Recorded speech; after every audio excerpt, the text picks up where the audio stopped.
Najja, as you know, we are about to celebrate 50 years of enriching lives and preserving dignity for older adults in Philadelphia. Can you share some thoughts that you have about PCA celebrating 50 years of older adult advocacy? Absolutely. I want to extend my congratulations to PCA, all of its past and present staff members for 5 dedicated decades of caring for older Philadelphians.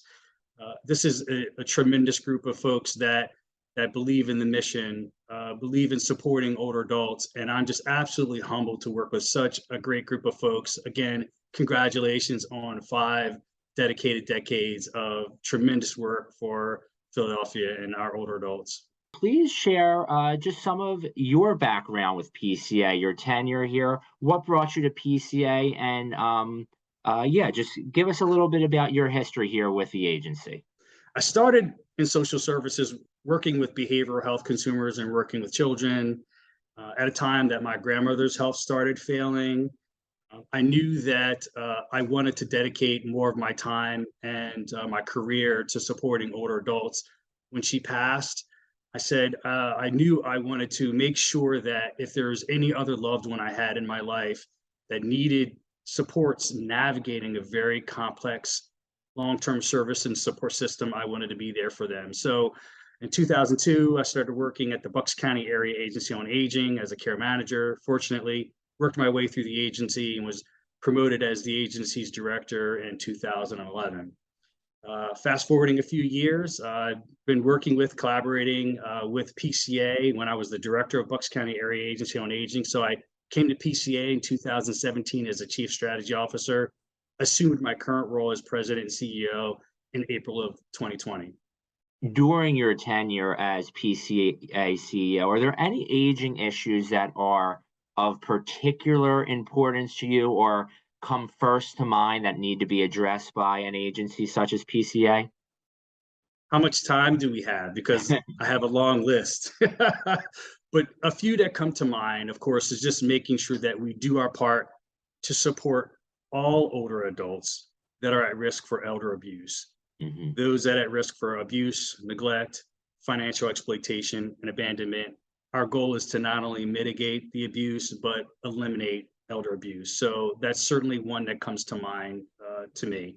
A second, making sure that we have adequate resources to meet the needs of a growing older adult population. The needs are growing in Philadelphia, the needs are growing Pennsylvania and nationally. So making sure that there are adequate federal, state, and other resources to meet this growing need.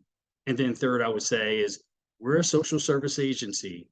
At heart, we have to make sure that we're providing services in a culturally sensitive manner. It's got to be a part of our DNA and who we are and what we do and everything that we do. We want to make sure we're providing supports and services in a culturally sensitive manner.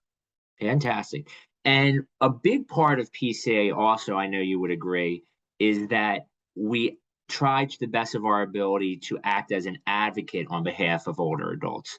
Is there any way you can discuss how PCA exactly advocates on behalf of older adults in the Philadelphia area? Absolutely. Advocacy is a part of our DNA as well, and it's one of our mandates in the Older Americans Act. So we look at one of our paths, advocacy and protection.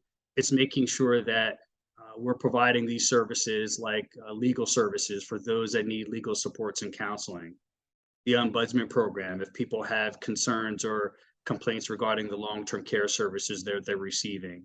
And then flipping over to that protection part, again, our older adult protective services unit to make sure we're doing our part so people live free from elder abuse. So I would lump advocacy and protection in there, making sure also that when we have the opportunity, we use our voice as an advocate for older adults anytime we have an opportunity to do so.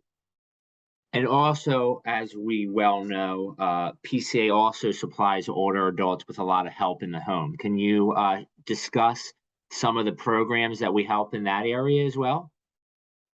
Agreed. So that would be another path that we follow, that making sure that we're providing assistance to older adults that need additional supports to stay safe in their homes and in the community.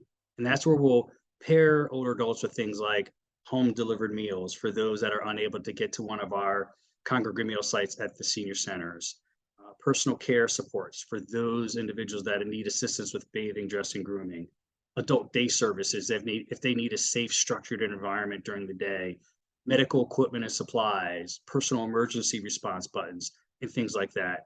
Our goal is to really tailor a care plan that will meet the holistic and individual needs of each individual that we support, making sure that they could stay again in their homes and communities as long as they could safely do so.